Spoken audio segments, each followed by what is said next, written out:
side. So your textbook that we just, the talking about the nuts and bolts, if you will, of note taking. Here is just a little bit more of the investigative side, which is really important to understand when it comes to note taking. Hey, who's that handsome guy right there? Oh, wait, that's me. Back when I was going to say back when I had hair, but that looks pretty, anyway. Part of the note taking process also, which is why we'll probably end up doing a couple things. If you've been in my criminal investigation class, you'll do like a sketch. That could be part of your notes, a crime scene sketch, or even something like a something that somebody could identify. So here is an actual composite drawing that was done by some members of the Criminal Justice Club of me. So, and I have to say, it actually isn't too bad. And that's why having accurate information, a lot of this stuff now is computerized, where before it wasn't, but you can actually create a composite drawing on a computer. It looks like this. And I can't remember, Mariah, were you in on this or no? No. Okay.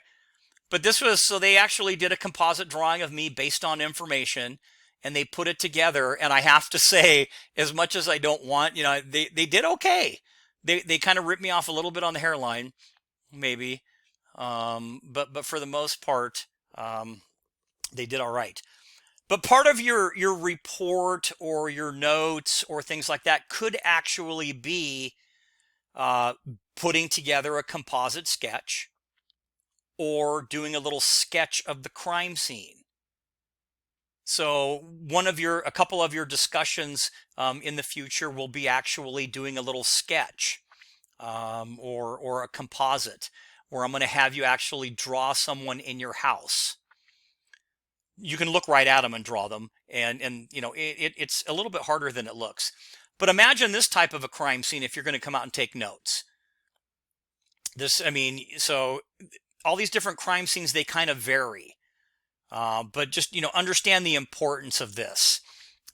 Note taking, it's not something unique. It's been around for a long time. It's just kind of progressed a little bit. Sometimes investigators will even take notes with a video camera. We now have digital video cameras, so you can walk through a crime scene, and instead of writing things down, which you can, but you can also narrate as you're walking through. And then you can go back and listen and watch as you take notes later. So hopefully that kind of makes sense. News reporters, they take notes. Physicians take notes. Lawyers and judges take notes. You hopefully take notes in class. So they're brief records of what is kind of seen or heard by you as law enforcement. A lot of times, we talked about this, report writing is kind of regarded as a little unpleasant and boring, but it's super important because a lot of officers have kind of found, to their embarrassment, when they took incomplete notes, they were a little bit embarrassed on the witness stand or what have you when they were asked a question and they couldn't answer the question because of, whatever they took was not legible, or they forgot to ask the question, etc. So detailed note taking it can make or break your case, because from your notes you write your report. So that's why the notes part is super important to do. Talk about when to take notes. Sometimes it's impossible to do it right away, so don't panic when you get to a crime scene. You may not be able to do it right away. You want to make sure your scene is secured, it's safe, etc. Other times taking notes might, actually hinder you getting information. Sometimes people, when they're in the public eye, they don't want to give you a statement because they're worried about, reprisal, retaliation, being a rat, something like that. So you may have to wait. So you can't always get everything. So sometimes you're going to get it right away, and sometimes you're going to have to kind of wait a little bit. So it really does depend on the situation. But most people, seriously, most people are willing to talk to you and give you information if you're polite. if you show some respect and you're polite and it's, yes, ma'am, no, sir, yes, sir, no, ma'am, or whatever, typically people will give you information. And it's not a bad thing. But just understand, at a crime scene, at a shooting or something really kind of high level like that, especially if it's a gang shooting, people aren't going to come forward more than likely and be willing to talk to you right there. Sometimes they will, but sometimes they won't. So don't panic. You may have to go back later or talk to them at the station or just leave a contact number or something like that. So, that's why on TV you don't solve the homicide and make the arrest in 43 minutes like they do on television. Sometimes these cases take time. But when you do take notes, these are some things that you should think about. So, the date and time, location is always great. The arrival time, dispatch will get that for you. But you should kind of ask yourself some questions. The when, where, who, what, how, why. All of those are really important. And it doesn't really matter about the order, but when and where are kind of, usually the first two. And then, so when, where, who's involved, what happened, how might it have happened, and why. So these are all things that you should think about when you're starting to take notes, because these are things that you're going to want to ask for your report. So again, make your notes that describe the physical scene, including weather conditions and lighting. It's important to put that in your notes because if it's pouring rain and some of your evidence gets messed up, you may have to put that in your report that it was raining and the blood was washed off the concrete before you could take a sample or something similar. So record things that you observe in the overall scene, including services rendered by, say, the fire department for first aid, any types of injuries, where they were, where the injuries were and where the people were transported and by who. So these are little notes that you're going to want to take, like in a car crash. If a victim gets, if someone in a car crash is transported to the hospital, you're going to want to jot down or know where are they going, what hospital are they going to, because you're going to have to follow up and talk to them. If it's an assault, you're going to want to know what you saw when you first got there. I arrived on scene. I saw victim Jones lying on the ground with what appeared to be, a gash in his head, or however you want to describe it. That's important to know what you saw when you got there. And then you can go into more detail later, but a lot of times these little observations are really important for your notes. We talked about the sketch. As the search is kind of conducted and things have simmered down a little bit, record the location and description of evidence that you see. That's always important too, so you can remember it later on where the firearm was, where the shell casings might be. Now, what's good nowadays is a lot of agencies have forensic techs or crime scene techs that will write that up for you. But if your agency doesn't have those folks, you're going to have to do it. But typically those forensic folks will come out and they'll process your scene and they'll write the where the evidence was located. They'll do the sketch and all that forensic stuff. So that's a great thing if you have a forensic unit. A lot of departments cross-train some of their community service officers that take reports and things. They teach them how to collect evidence, dust for fingerprints, package evidence. That way you, as the investigator, you don't have to, I don't want to say waste time, but you're busy doing other stuff. You can have these other folks process your crime scene. So that's kind of a cool thing. Again, the amount of notes, how many notes are enough notes? Well, that depends on the type of crime. If it's our little burglary case like we just did, you probably wouldn't take that many notes. Just enough to kind of prove that there was a burglary or a theft or something, that there were no suspects, no evidence, and there you go. But if it's a big shooting scene with glass all over the place and bullet casings and, people bleeding, yeah, you're gonna have a few more notes. Again, it really depends on the case size for the amount of notes. Where to record them. We talked about this. Use a notebook. It's always important. Or pre-printed pages, like you can see on the left. A lot of these crime scenes, they'll have headings already built in, and these investigators, they're just writing underneath the headings.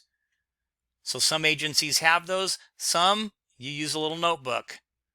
It just really kind of depends on what your agency provides or what you want to use.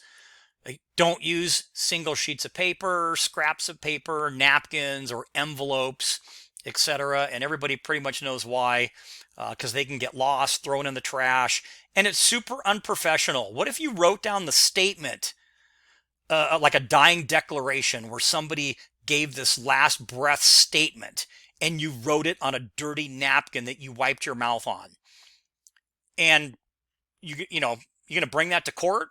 Officer, did you document the statement? Yes, I did. Well, how did you do that? Well, I wrote it on this napkin. Now, of course, if that's all you had and you had no other time to do anything, okay. But I think you can understand why you want to put your notes in a very safe environment, not on these little separate things or using loose leaf or things like that. And always carry a pen or a pencil. You don't want to get to a crime scene and ask the victim if they have a pen, because that's just not good. When it's kind of a funny story, and I'll keep it very short, but when I used to do a job offer for a police officer, when they would come in, they've gone through all the interview process, they did everything, and the last interview was the chief's interview. So this was it. They were either going to get a yes or a no. They'd walk in, they'd sit down, we'd start talking, and I'd talk to him a little bit, and I'd decide to give him a job offer, and I'd pull out some papers for him to sign, and I'd put the papers right in front of him, and what do you think they did? They didn't have Ask for a pen. Yeah, they didn't have a pen to sign their employment with the police department after they went through all that stuff. So then I would get on them a little bit and make fun of them kind of and say, look, you're this prepared individual. You've gone through the academy. You've done all this stuff, and you're getting a job offer, and you don't bring a pen to sign your job offer. So it's the same thing with notes. Have a pencil, have a pen. You can use either one. It really doesn't matter. Just be prepared with stuff. We talked about notes. Notes is like report writing. It's an acquired skill. You have to practice it a little bit until you find what really feels right for you and where you can record the information that you want to get. Remember, when you take notes, you don't have all the time in the world because they're just notes. If you're going to do an interview at the station, you can take more time, but notes in the field, it's a little bit different. So you can't get everything verbatim. So again, kind of get rid of those words that stretch out the sentence, like, a, and, the, things like that. There's an example right here, and I'm not going to read it, but you can see the example has like 3 full sentences, or you can cut it down to something really short, just for notes. And then you can expound on it in your report later. But this says the exact same thing this does. So just, kind of for your notes, get rid of the wordiness. We talked about digital recorders, so I'm not going to go into too much of that. It's really, it's good. They're good to have digital recorders because then you can get verbatim statements from people. That's great too. But, just understand the advantages and the disadvantages and things like that when you're dealing with stuff like that. Also, remember, witnesses, suspects, victims, memories change over time. And if it ends up contradicting your report, having a recording, that's another thing, a good thing for a recording. That doesn't change. When they make that recording, it is what it is. They said what they said. So you could always play that later on. And same with notes. It's a permanent record. So if they go to court and change their mind and say something else, then you have documentation that kind of showed that. I'm not going to spend time on this. We talked about digital recorders, body-worn video. It's out there now. A lot of departments have it, and a lot of departments are turning toward it. So it's really good to help you write your reports. Okay. We kind of talked a little bit about this already. Effective notes, again, complete, factual, accurate. Be specific, meaning like don't write, the person was tall.